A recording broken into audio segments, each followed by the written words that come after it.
Confesamos nuestra fe una vez más, que en Jesús hay salvación, que por la sangre derramada en la cruz hay perdón para el pecador que se arrepiente. Y así venimos ante tu presencia, deseando, anhelando tu perdón y creyendo en tu perdón. Y pedimos entonces, en el nombre de tu Hijo Jesucristo, que envíes a tu Espíritu Santo. Envíalo con poder, mi Dios, para bendecirnos, para iluminarnos, para hacernos entender tu voluntad que se revela en tu santa palabra, la Biblia. Mira la necesidad de cada uno hoy aquí. Nuestras almas están necesitadas, pero no siempre somos conscientes de esa necesidad. Que tu Espíritu Santo venga y nos haga conscientes de cuánto necesitamos a Cristo. Bendícenos esta tarde. En el nombre de tu Hijo lo pedimos. Amén. Amén. Pueden tomar asiento.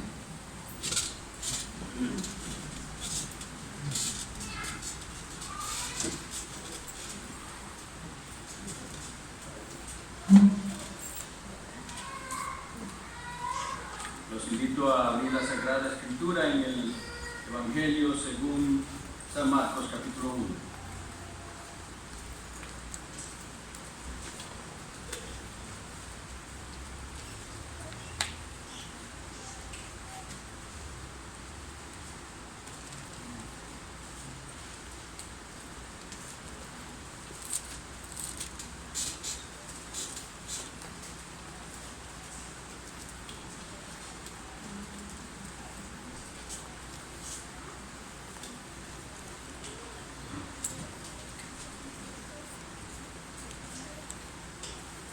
Marcos capítulo 1. Voy a disculparme un momentito porque no descargué aquí en esto, entonces voy a leerlo del teléfono.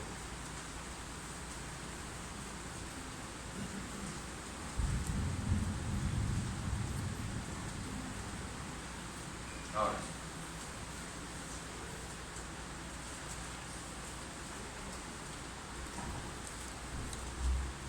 Marcos capítulo 1. Los versículos del 16 al 20.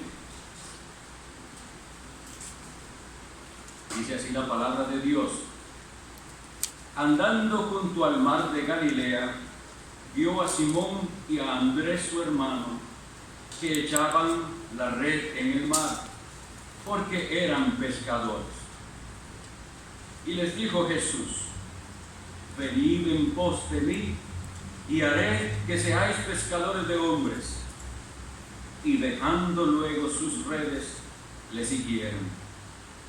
Pasando de allí un poco más adelante, vio a Jacobo, hijo de Zebedeo, y a Juan su hermano, también ellos en la barca, que remendaban las redes. Y luego los llamó, y dejando a su padre Zebedeo en la barca con los jornaleros, le siguieron. Esa es la palabra del Señor.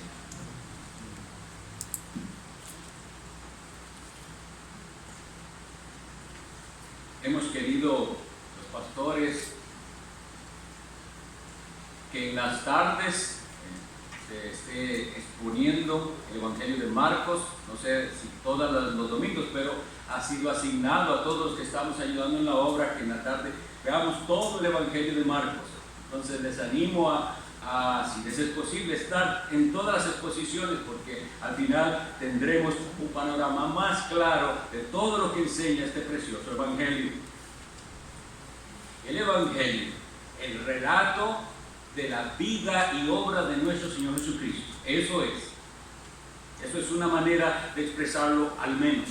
Y en la Biblia tenemos 4 evangelios, lo que significa que 4 personas escribieron acerca de la vida de nuestro Señor Jesucristo y de sus obras.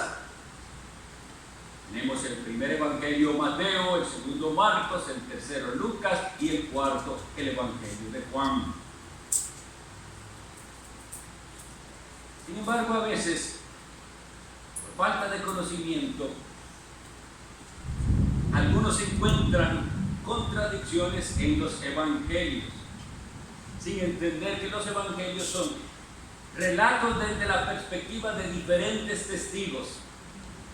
Y esto más bien lo que nos ayuda es a confirmar lo que sucedió. Como si 4 de nosotros fuéramos testigos de algo que sucedió y a 4 de nosotros se nos consulte lo que sucedió. Lo diríamos el mismo hecho, pero tal vez con más o menos detalle. Eso es lo que sucede en los evangelios. ¿Por qué les digo eso? Porque ustedes encontrarán que la lectura de Mateo, en Mateo capítulo 4 y la lectura de Mateo capítulo 5 son un poquito diferentes, pero coinciden. Pero a veces también lo que nos falta es entendimiento en cuanto a los tiempos de lo que se relata en cada evangelio. ¿A qué me refiero? Quisiera que leamos Juan capítulo 1, versículos 35 al 42.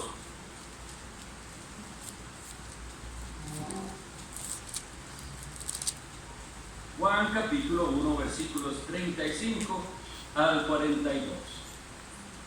Esto nos va a ayudar también si nosotros tratamos con alguna persona que desconoce la Sagrada Escritura y piensa que la Biblia tiene algún tipo de contradicciones. Dice así la Escritura: el siguiente día otra vez estaba Juan, es Juan el Bautista, y 2 de sus discípulos. Y mirando a Jesús que andaba por allí, dijo: he aquí el Cordero de Dios. Le oyeron hablar los 2 discípulos y siguieron a Jesús. Y volviéndose Jesús y viendo que le seguían, les dijo: ¿qué buscáis? Ellos le dijeron: Rabí, que traducido es maestro, ¿dónde moras? Les dijo: venid y ved. Fueron y vieron dónde moraba y se quedaron con él aquel día, porque era como la hora 10. Andrés, hermano de Simón Pedro, era uno de los 2 que habían oído a Juan y habían seguido a Jesús. Este halló primero a su hermano Simón y le dijo: hemos hallado al Mesías, que traducido es el Cristo. Y le trajo a Jesús, y mirándole Jesús, dijo: tú eres Simón, hijo de Jonás, tú serás llamado Cefas, que quiere decir Pedro. Tal vez no todos vieron a qué me refiero de la diferencia, entonces voy a explicarlo.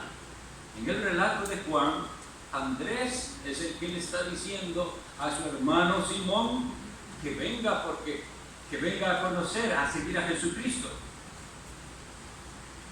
Y en este relato que hemos leído, es Jesús que camina por el mar de Galilea. Igual, claro, ese mar de Galilea realmente era un lago. Se le decía también el mar de Tiberias, pero realmente era un lago. En la Biblia también se le llama el lago de Genesaret. Entonces, cuando encuentran las 3 cosas, se refiere al mismo lugar. El mar de Galilea es el mar de Tiberias, es el lago de Genesaret. Es lo mismo, un lago muy grande. Y aquí dice que andando junto al mar de Galilea, fue Jesucristo quien vio a Simón y a Andrés su hermano y los llama. ¿Dónde está la clave para entender? ¿Estaremos hablando del mismo evento? ¿Estaremos hablando del mismo momento?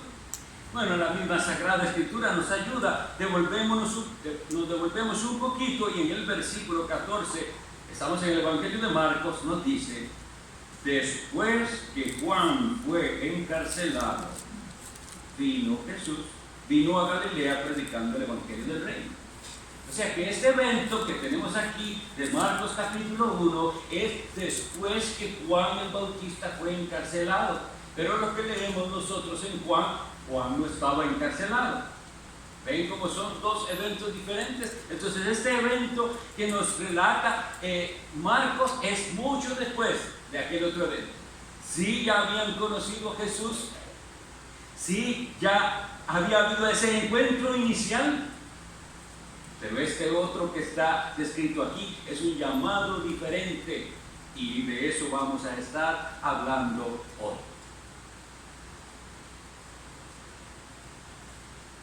El versículo 16 dice así: entonces,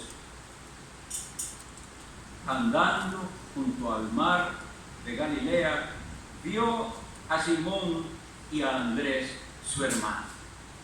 Esa frase, mis estimados, Jesús vio, Jesús observó, Jesús observa y mira.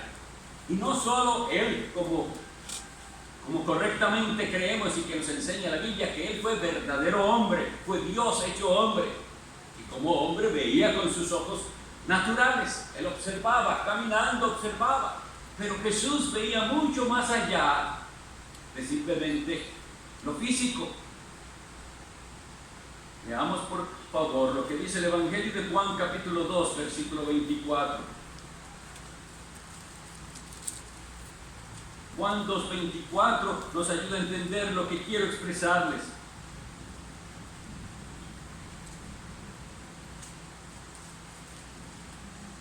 Dice, pero Jesús mismo no se fiaba de ellos, porque conocía a todos. Y el versículo 25 dice, y no tenían necesidad de que nadie le diese testimonio del hombre, pues él sabía lo que había en el hombre. Ese es el Jesús que andaba por Galilea. Parecía un hombre cualquiera, pero él podía ver más allá de simplemente lo físico y natural. Él veía lo que había en el hombre. Y de hecho este pasaje en el que dice así, leo el anterior para que vean a qué se refería. Dice, estando que en Jerusalén en la fiesta de la Pascua, muchos creyeron en su nombre viendo las señales que hacía, pero Jesús mismo no se fiaba de ellos. ¿Cuán diferente es hoy? Cualquiera persona que diga que es cristiano, lo dan por cristiano. Pero Jesucristo aquí dice que creyeron en Él y que vieron las señales, pero Jesús no los daba ya por cristianos, porque Él sabía lo que había en el hombre. Y sabiendo lo que había en el hombre es como llama a estos en el relato que tenemos, viendo más allá de lo que simplemente ve el hombre. Esto coincide con lo que dice Apocalipsis 2:23.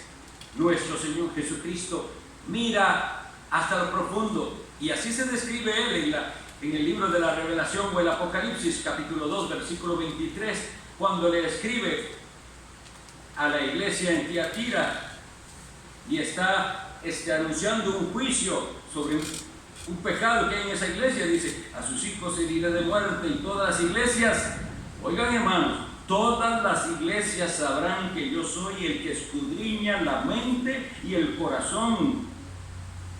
Todas las iglesias sabrán que Cristo es el que escudriña la mente y el corazón. Ese Cristo que escudriña la mente y el corazón caminó por el mar de Galilea.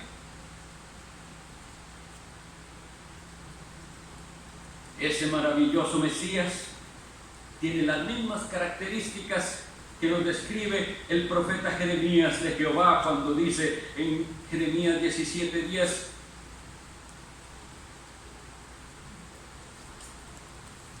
yo Jehová que escudriño la mente, que pruebo el corazón, para dar a cada uno según su camino, según el fruto de sus obras.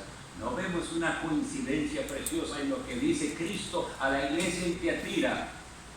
Que Él escudriña para darle a cada uno lo que según su camino, y Jehová dijo lo mismo. Por eso sabemos que el Hijo de Dios, Jesucristo, el Verbo eterno, es Dios como el Padre es Dios, con las mismas características que Dios. Y ese que es Dios Todopoderoso caminó entre nosotros y anduvo por aquel mar de Galilea.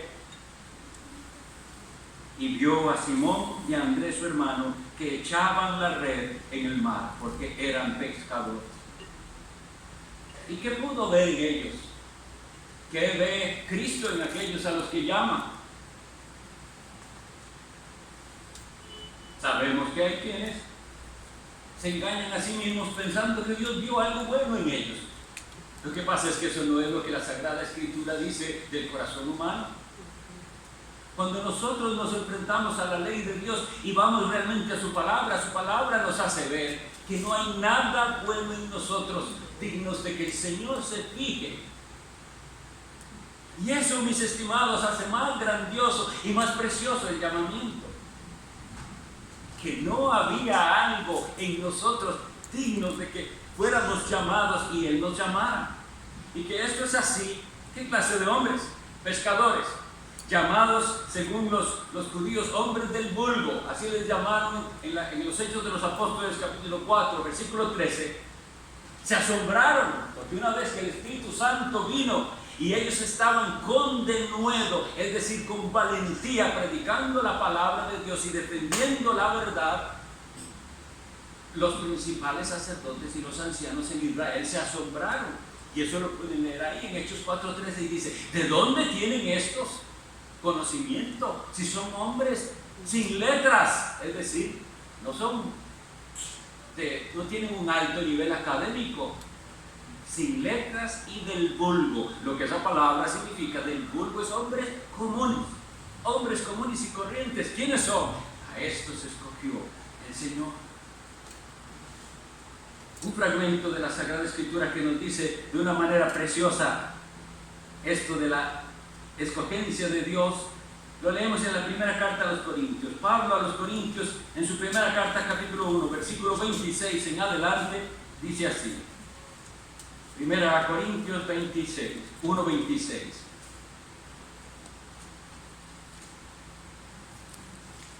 Pues mirad, hermanos, vuestra vocación. Y esa palabra vocación es la misma palabra llamado. Pues mirad, hermanos, vuestra vocación, que no sois muchos sabios según la carne, ni muchos poderosos, ni muchos nobles, sino que lo necio del mundo escogió Dios para avergonzar a los sabios, y lo débil del mundo escogió Dios para avergonzar a lo fuerte, y lo vil del mundo y lo menospreciado escogió Dios, y lo que no es, para deshacer lo que es. Y el versículo 29 nos da la razón. ¿Por qué hizo Dios así?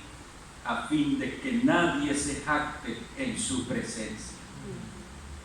Esto nos aclara entonces un correcto concepto de la doctrina de la elección. ¿Lo elige Dios a usted para que usted se jacte de haber sido elegido? ¿Tenía una razón Dios para elegirlo a usted?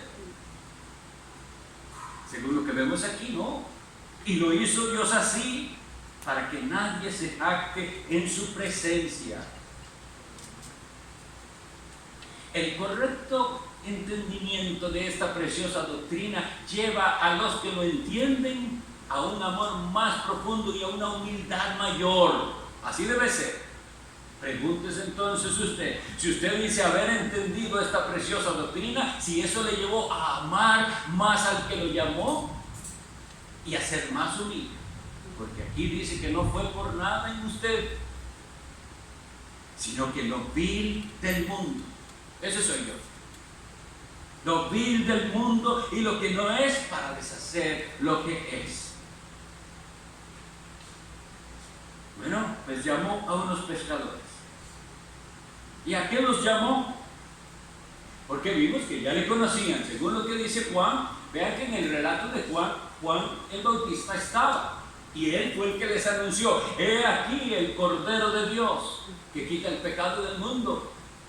Y aquellos discípulos, y aquellos que habían sido discípulos de Juan, ahora vuelven a ver al que tenían que ver, al Cordero de Dios. Entonces ese día ya lo habían conocido, ya seguían sus enseñanzas, ya había una conexión. Pero el llamamiento que estamos hoy estudiando es el llamamiento al servicio y a la consagración completa a Cristo. Sí, tiene una primera aplicación a los que son llamados al ministerio, es decir, llamados a servir a Cristo de manera dedicada. Y luego veremos también que tiene una aplicación general Pero al ver que lo que ahora está Cristo es llamándolos a dejar toda su manera de vivir y su forma de subsistencia para seguirlo a Él, porque aquí vemos cómo es que ellos responden. Luego que Jesús les dice: venid en pos de mí y haré que seáis pescadores de hombres, dejando luego sus redes, le siguieron. Y ese acto de dejar sus redes es: hasta aquí llegó mi programa mismo de vida, mi plan de vida llegó hasta aquí, y ahora voy al plan que me ha trazado Cristo. Yo tenía mis propias metas, algo me movía en este mundo y quería alcanzar cosas. No sé, ellos que quisieran haber alcanzado, ser grandes pescadores, no sé. Él les llama y ahora dejan todo para seguir a Jesucristo. Una cosa importante entonces, a los que Jesús llama para el servicio, no es a los vagabundos. Ellos no estaban sin hacer nada. Algunas personas creen eso, que los que estamos en el servicio del Señor es que nos sobra tiempo, no teníamos nada que hacer y entonces nos dedicamos a eso. A los que llama el Señor estaban haciendo su labor, lo que Dios les había encomendado hasta el momento, y en aquel llamamiento dejan todo para seguirle a Él. Así que, si el día de mañana aquí se constituye una iglesia ordenadamente y han de llamar a un siervo de Dios, ese siervo de Dios, lo primero que tiene que haber demostrado es que él no es un holgazán, que no estaba haciendo nada, y entonces como no tiene nada que hacer, como les digo, algunos piensan que para eso es el ministerio, para el que no pudo desarrollarse en aquella profesión, ni en la otra profesión, ni en la otra, y entonces hágase pastor. No, todo lo contrario, estaban haciendo su labor, fieles, demostrando que eran hombres diligentes, y a esos llama el Señor, y a esos debería confirmar la iglesia, que son hombres fieles. Cuando hablamos del llamamiento, y como paréntesis, aunque este es un llamamiento al servicio, debemos entender que todos nosotros somos llamados a algo, y que sin atender a ese llamado no somos cristianos. Primera a los Corintios, capítulo 1, versículo 9, dice que Dios nos llamó a la comunión con su Hijo Jesucristo.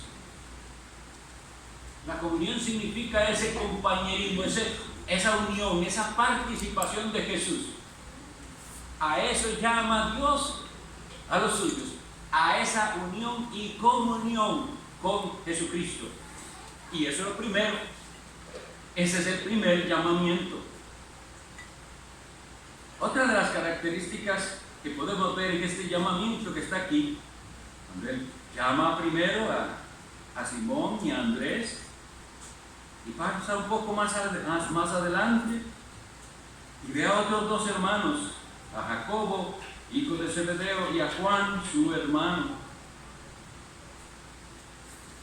Todo parece indicar que Juan era el más joven de los discípulos, el más joven.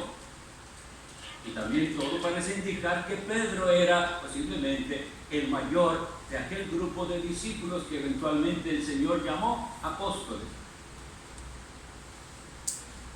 Y esto nos hace también pensar en algo hermoso. Dios llama a cada uno en el momento apropiado, y a algunos llama siendo más jóvenes, y a otros llama siendo maduros, y a otros puede que llame en la vejez. Lo importante es que usted atienda el llamado, sea niño, sea joven, sea adulto, sea anciano. Eso es lo importante.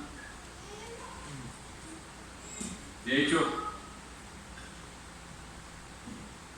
a eso que les decía de que Dios no llama a alguien al servicio porque estaba ocioso, quisiera aclararlo, porque en la parábola que aparece en Mateo 20 de la viña, cuando Él llama, es una parábola, ¿verdad? Una ilustración de Cristo.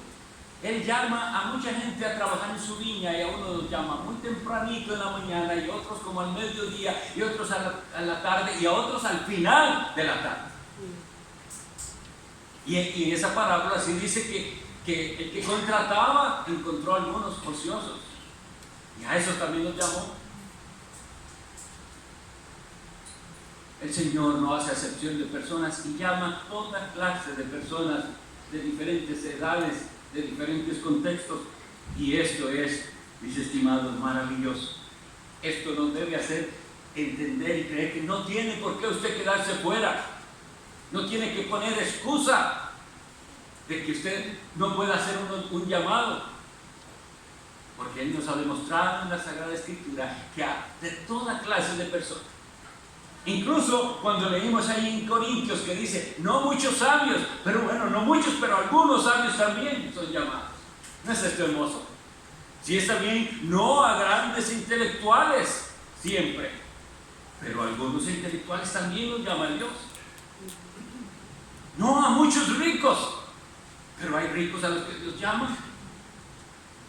Bendito sea Dios, que así está formada la iglesia de Dios, de personas de toda clase, no solo de pescadores, no solo de gente de clase media, no solo de gente de clase baja, no de ricos, de todos.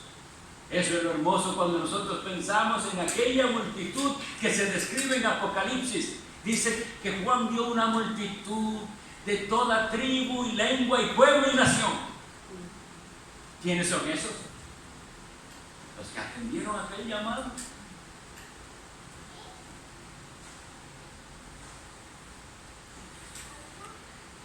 El versículo nos dice, el versículo 18, y dejando luego sus redes. Y el versículo 20 dice de los otros dos discípulos, y dejando a su padre. En el caso específico de ellos, unos tuvieron que dejar sus redes y otros tuvieron que dejar a su padre. Hoy en día se predica un evangelio y un llamado tan diferente en el cual parece que la persona no tiene que dejar nada. Se le predica a Cristo y se le dice que venga Cristo, pero no se le advierte todo lo que eso implica. Si usted tiene el llamamiento correcto de Dios y entiende ese llamamiento, usted sabrá qué tendrá que dejar para poder seguir a Cristo. A veces hay personas que constantemente están preguntando, y hermano tal cosa, y ahí prohíben esto, y ahí prohíben lo otro, porque no han entendido. Esta no es una religión de prohibiciones, esta religión se trata de seguir a Jesucristo, y haremos lo que Él nos diga. Esa es una de las mejores descripciones que yo he encontrado de un hombre de Dios, de cómo debe ser la iglesia de Cristo. En los años 60, cuando se estableció la iglesia Trinity, de la cual fue pastor Al Martin, cuando ellos le llaman a él como pastor, ellos habían despertado a la reforma y a la doctrina de la gracia, y fue algo maravilloso, un avivamiento lindísimo que hubo allá en los años 1960.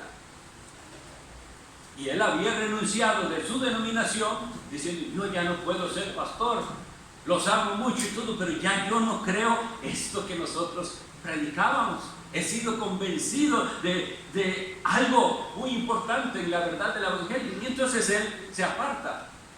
Pero la iglesia va y lo busca donde él está, porque ese hermano no fue que simplemente abandonó todo, se fue, buscó un trabajo y comenzó a trabajar. Pero la iglesia le dice, queremos que sea nuestro pastor. Usted ha sido nuestro pastor antes y ahora que entendemos esto, queremos que siga siendo nuestro pastor. Y lo que el hermano Al Martin le responde a ellos, yo quisiera que lo tengamos aquí para hacer nosotros esa clase de iglesia. Lo que ellos le dijeron al pastor Martin fue, más bien, la respuesta del pastor Martin a ellos que querían que fuera su pastor. Y ellos le dicen, y el pastor Martin les dice, yo acepto el llamado de ser su pastor con esta condición. Seremos una iglesia que va donde la Escritura nos lleva. Eso es precioso. Vamos a ser una iglesia que va por donde la Escritura nos lleve. No donde lo que diga una denominación, no de lo que digan los hombres o lo que está de moda, porque tristemente hasta eso, hoy en día el calvinismo se puso de moda. No, donde la Biblia nos lleve. Y entonces cuando se entiende así, así nosotros no abordamos la vida cristiana como el malo esto, el malo lo otro, ahí prohíben esto. No, ¿qué nos dice Cristo? Donde Él nos lleve. Y si Él nos da luz para entender que hay cosas que tenemos que dejar, las dejaremos. No imposiciones de hombres. Es si Él nos da luz por su palabra y nos muestra que tenemos algo que dejar, lo dejaremos con tal de seguir a Cristo. En este momento, para algunos fue las redes y para los otros a su padre. Y usted mismo, ¿qué deja usted por Cristo? ¿Qué es aquello que ya usted por la palabra de Dios va viendo que Dios le dice, así no se puede seguir a Cristo? Aferrado a esto o a lo otro, algunas cosas abiertamente pecaminosas, usted debe dejarlas por Cristo. Y otras que no necesariamente sean pecado en sí mismas, pero ya usted comienza a darse cuenta que eso le está haciendo tropiezo para seguir a Cristo. Déjelo. ¿Por qué somos tan ingenuos y coqueteamos con el pecado? Sabiendo que el pecado nos aparta de Dios, no le podemos servir a Cristo así. Usted debe poder responder esa pregunta. ¿Qué es lo que a usted le está impidiendo seguir a Cristo? ¿Qué es lo que está impidiendo que usted le sirva a Cristo? Porque todo el que responda al llamado de Cristo, el venid a mí, deberá dejar algo. Y no es el pastor el que le tiene que decir a usted que deje. Porque esa es la religión fácil que quieren muchos. Vienen para que el pastor les diga específicamente qué hacer, qué no hacer, cómo hacerlo. No, venimos a la palabra de Dios, venimos a conocer a Jesús, porque queremos seguir a Jesús, y este mismo Jesús por su Espíritu Santo le guiará para que usted sepa qué debe dejar por Él. Sí, nos duele ver un cristianismo moderno que ha enfocado todo en actividades para hacer a las personas realizar una oración de fe, un supuesto, como le dicen, decisión por Cristo. Una decisión por Cristo que no les lleva a dejar nada. Pero Cristo advirtió el costo de seguirle. Lucas capítulo 14 nos habla de eso. Que hombre de vosotros que va a hacer una torre, no se sienta primero y mira el costo. Ahora bien, si ustedes ven, bueno, el llamado aquí a ellos es este: vengan, ¿para qué? Para hacer de ustedes pescadores de hombres. Ese es el llamado a ellos específico. Ustedes se dedicaban a la pesca y ahora se van a dedicar a una pesca diferente. Y esa pesca es diferente no solo en lo que voy a pescar, sino en cómo se pesca. Esto es algo que tenemos que entender. Porque en la pesca normal usted puede usar cualquier método que le sirva para pescar. Cualquiera. Porque usted lo que quiere es muchos peces. ¿Cómo los pescó? No importa mucho. Pero en esta pesca a la que Cristo llama a los discípulos no es así. Y algunos lo han malentendido así, que con tal de pescar almas van a hacer lo que sea y como sea, y van a modificar el mensaje y la manera de entregar ese mensaje. Pero no es así, no coincide con lo que Cristo nos enseña. Porque Juan capítulo 6, ustedes lo pueden leer después con detenimiento. En Juan capítulo 6, Jesucristo confronta a la multitud. Y esa multitud no le gusta el mensaje de Jesucristo, el cual Él dice que Él es el pan del cielo y que solo si comen su carne y beben su sangre podrán tener parte del reino de Dios, y eso les molesta. ¿Qué clase de loco estamos siguiendo aquí? Bueno, desde que dijo eso, dice Juan capítulo 6, muchos ya no andaban con Él. ¿Y cuál es la respuesta de Jesús? Si Jesús aprobara esa pesca de cualquier manera, Él dice, bueno, ok, a hacer un cambio, porque hubo unas personas aquí que no les gustó esa doctrina de que solo por Cristo y que solo a los que el Padre le da son los que van a venir a Él, y eso no les gustó. De eso no hablemos más, hablemos de otras cosas, o planeemos un tipo de actividad diferente. No, Cristo no nos enseña que en esta pesca se hace lo que sea para pescar, o que yo modifique el mensaje con tal de pescar. Miren, el ejemplo más grande.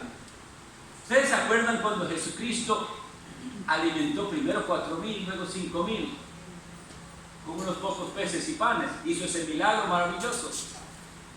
Bueno, pues Cristo se va al otro lado de este mar también, y la gente tomó barcas para ir al otro lado donde está aquel que nos dio pan. ¿Y cómo lo recibe Cristo? ¿Cómo recibe Cristo a esos? De cierto os digo, les dice, que me buscáis no porque viste las señales, sino porque os saciasteis. ¿Entienden lo que significa eso? Lo que Cristo les está diciendo: ustedes no han creído realmente, lo que quieren es comida gratis.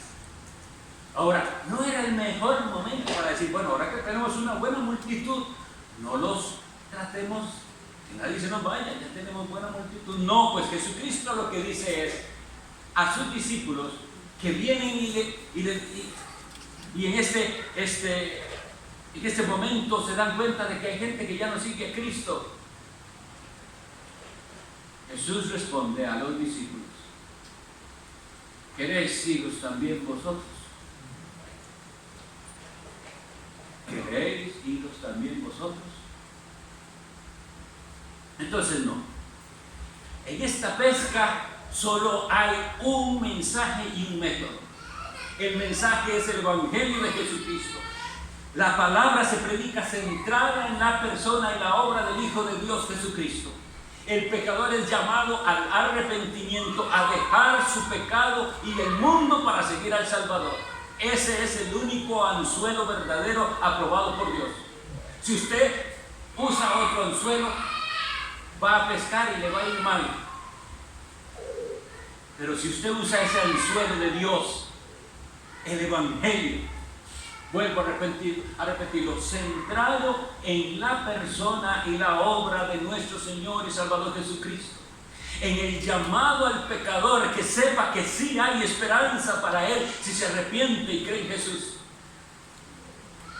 entonces tendrá una pesca maravillosa.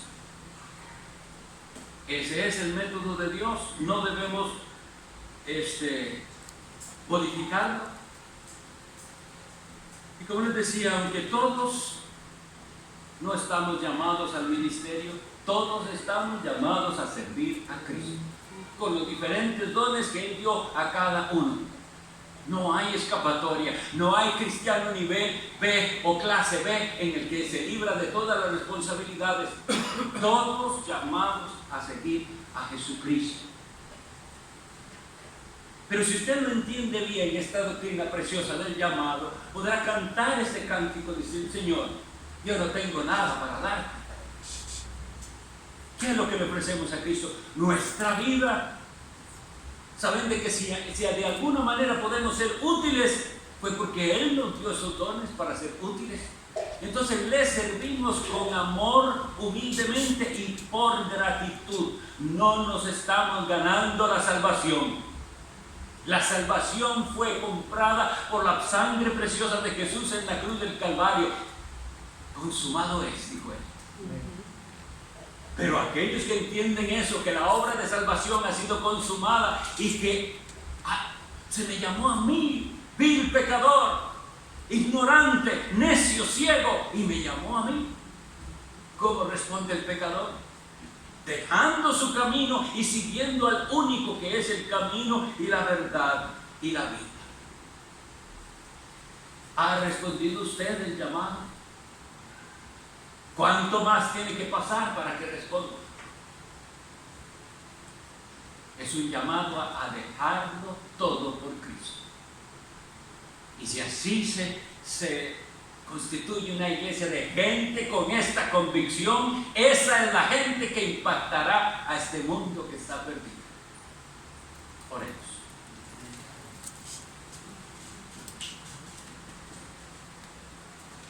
Dios Todopoderoso, te damos gracias por Jesucristo y por habernos llamado. No tenemos nada de nosotros mismos que darte o ofrecer. Pero como decía tu siervo, de lo recibido de tu mano te damos. Que seamos entonces una iglesia de gente que sirve a Cristo, dejando atrás todo aquello que nos sea tropiezo u obstáculo. Bendice las almas, mi Dios.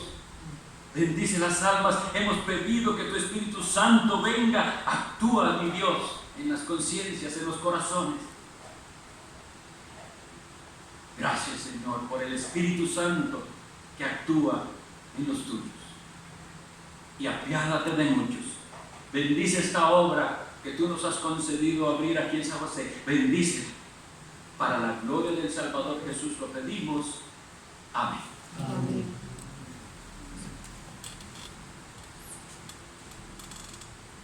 Estamos despedidos. Que el Señor los bendiga a todos. Amén.